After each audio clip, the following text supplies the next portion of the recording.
We're on problem 48. It says if x squared is added to x, the sum is 42. So let's just write that out. If x squared is added to x, the sum is equal to 42.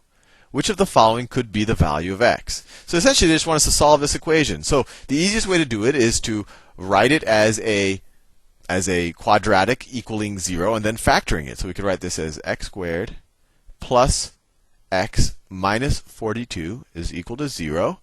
And let's think, what two numbers, when I add them, equal 1, and when I multiply them, equal minus 42?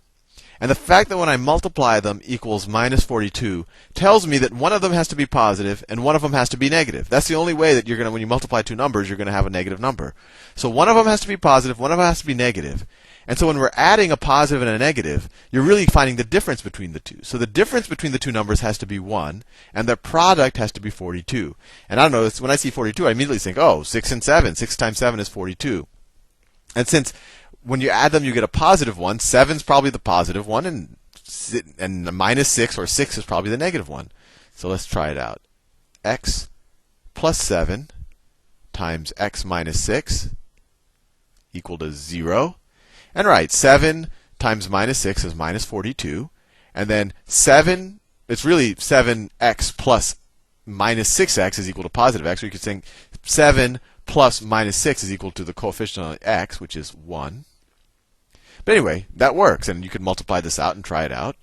And everything I'm saying, I'm not, it's not some voodoo. The reason why I say that they have to add up to the 1 is because when you multiply this out, that's what builds up this term. This 7 times x plus the minus 6 times the other x. That's what builds this term when you multiply it out, right? This term comes from the x times the x. The minus 42 comes from the 7 times the minus 6. Anyway, now we're at this point. We say, okay, well, how do we get this? We have two things. When you multiply them equal to 0, well, that means that one of them or both of them have to be equal to 0. So that means that x plus 7 is equal to 0, which would mean subtract 7 from both sides, which means x is equal to minus 7. Or x minus 6 is equal to 0. Add 6 to both sides, x is equal to 6. So x would be 6 or minus 7. And they have one of the choices there, which was choice A. Next problem, 49. What quantity should be added to both sides of this equation to complete the square? So when you complete the square, you want the thing to just look like you want whatever on the left-hand side to look like a perfect square. And what do I mean by a perfect square? So, if I had x plus a squared, that's equal to x plus a times x plus a. And that's equal to x times x, x squared, x times that a, so that's plus ax. And now this a times this x, so that's another ax, plus this a times that a, so plus a squared. And that's equal to x squared plus, we have two of these now, plus 2ax plus a squared. So essentially, we want this, we want the left-hand side to have this form. So we say, oh, this is a perfect square. We can say that's the same thing as x plus a squared. So let's think about how we can do it. If we have x squared minus 8x is equal to 5, and I put a space here for a reason, because we want to add or subtract something here so it looks like a perfect square. So think about it. When we have this format, right? In order for this thing to be a perfect square, whatever this coefficient is right here, this term right here has to be half of this squared, right? A squared is half of 2a squared. So if we took half of minus 8, that's minus 4, right? In this case, if we said 2a is equal to 8, a would be minus 4. And so minus 4 squared is what? It's plus 16. Plus 16. And this is an equation. So one thing you do to one side of an equation, you have to do to the other side of the equation. So you have to say that that is also equal to. So you have to add 16 to both sides. Otherwise, you're changing the equation. But anyway, now this, hopefully you recognize this is already a perfect square. I mean, you could look at this pattern up here, or you could say, okay, if I add minus 4 to itself twice, I get minus 8. If I multiply it by itself, it gets 16.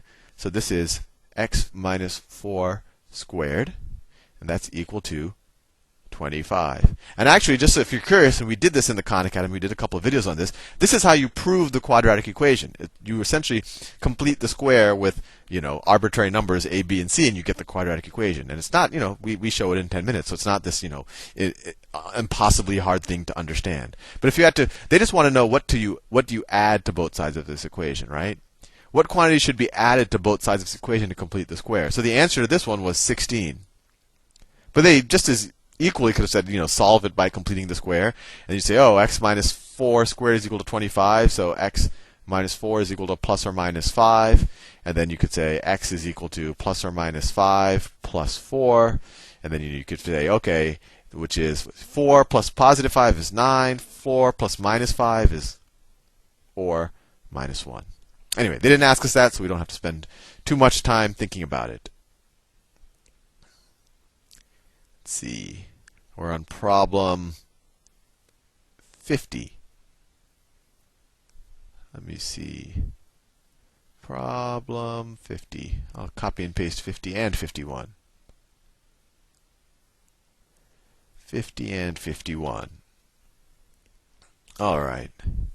What are the solutions for the quadratic equation x squared plus 6x is equal to 16? X squared plus 6x is equal to 16.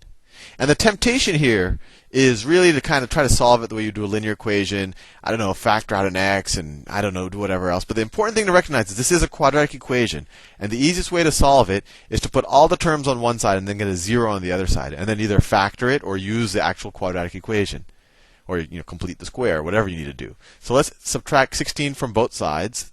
And you get x squared plus 6x minus 16 is equal to 0, right? I just subtracted 16 from both sides to get here. And before just jumping into the quadratic equation, let's see if we can factor it by inspection. So what two numbers, when I add them, equal 6, and when positive 6, and when I multiply them, equal minus 16. And once again, since it's a minus 16, if you multiply two numbers and you get a negative number, they have to be different signs. One has to be positive and one has to be negative. And their difference will be 6 because one's positive and one's negative. So let me think about it.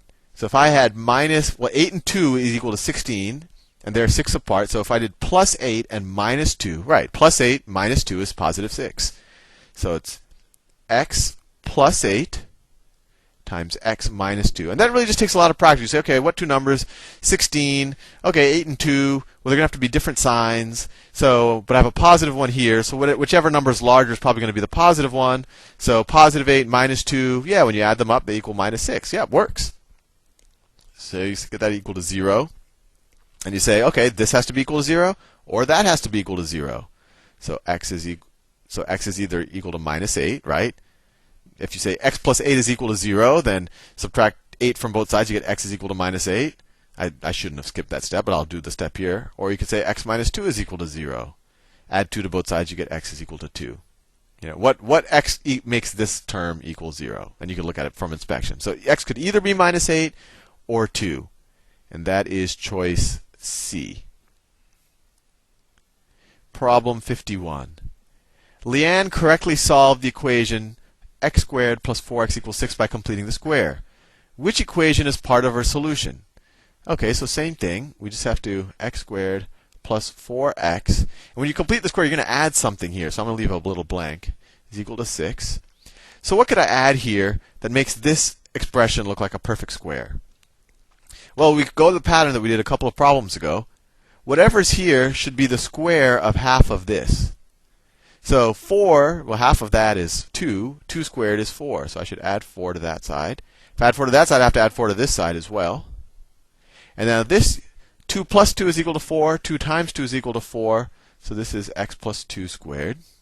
And I really want you to get the intuition. Don't memorize the steps for completing the square. I want you to really understand why this is the square of half of that. And we showed it in the beginning. Square a lot of binomials and see for yourself that that's always going to be the case. Anyway, so this is x plus 2 squared, and it's going to be equal to 6 plus 4 is equal to 10. And that is choice B. Choice B. I think we have time for one more. One more problem. Problem 52. Copied it, and now I have pasted it. Carter is solving this equation by factoring. Which expression could be one of his correct factors? All right. Once again, I like to personally separate out a number that goes into all of them, and all of these are divisible by 5, and that just simplifies it in my head. So if I divide all of these by 5, actually I can just divide both sides of this equation by 5, right? 0 divided by 5 is 0, and then the left side divided by 5 becomes 2x squared minus 5x plus 3 is equal to 0. Okay, so if this is 2x squared here, so it's going to be two numbers. When you multiply them, equal 3. And when you, so let's think about this a little bit. Let me write it down here because I think I'll need more space. 2x squared minus 5x plus 3 is equal to 0. And I just divided both sides of this equation by 5 to get to this. So let's see if what we can do here. So we have a 2x squared here, and they already kind of hinted us that we're going to have an integer solutions that we can factor this. So the intuition is that this is going to be 2x times, plus something, plus a, times, well, what times probably x, right? 2x times x is 2x squared. Now that wouldn't be completely obvious if they didn't already tell us that, we could factor this. You might have to use a quadratic equation or something. Actually, the quadratic equation wouldn't be something crazy to use here because you can just kind of plug and chug. But let's see if we can get the intuition. So it's going to be 2x plus something times x plus something else. And if we were to multiply this out, you get 2x times x is 2x squared, as it should. 2x times b is plus 2bx. A times x is plus ax. A times b is plus ab. And so let's see what we get. We get a, so plus 2b plus ax plus ab. 2x squared. Okay, now we can do pattern matching, right? This was our original thing. So 2 times b plus a have to be equal to, right? This term is the same thing as this term right here. And that term has to be the same thing as that term right there. So what two numbers? So first of all, I have a positive 3 here. So I'm multiplying two numbers to get a positive 3. So they either have to be both positive or both negative, right? And then the other interesting thing is we have, when I take 2 times one of them plus the other one, I get a negative number.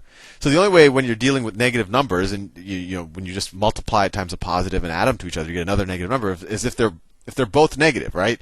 This told us they both have to be negative because this is positive. And then since when you add them in a kind of, without any negative signs, you get a negative number, it tells you that that has to be negative as well. So let's see. Let's just try negative 3 and negative 1. So if we have negative 3 and negative 1. So you're right. Yeah. If b is equal to minus 1 and a is equal to minus 3, then 2 times minus 1 is minus 2 minus 3. Right. So b is equal to minus 1 and a is equal to minus 3. So this is a bit of an art form here. I mean, there isn't like a plug and chug, very mechanical way of doing this. The quadratic equation is one, but this is the best way that at least I know how to do these without. So we know what a and b is. So it's 2x. A is minus 3. 2x minus 3 times x plus b. B is minus 1. So that's the factorization. And what are they? So 2x minus 3 times x minus 1. Which one? They have this one right here. 2x minus 3. And I'm all out of time. See you in the next video.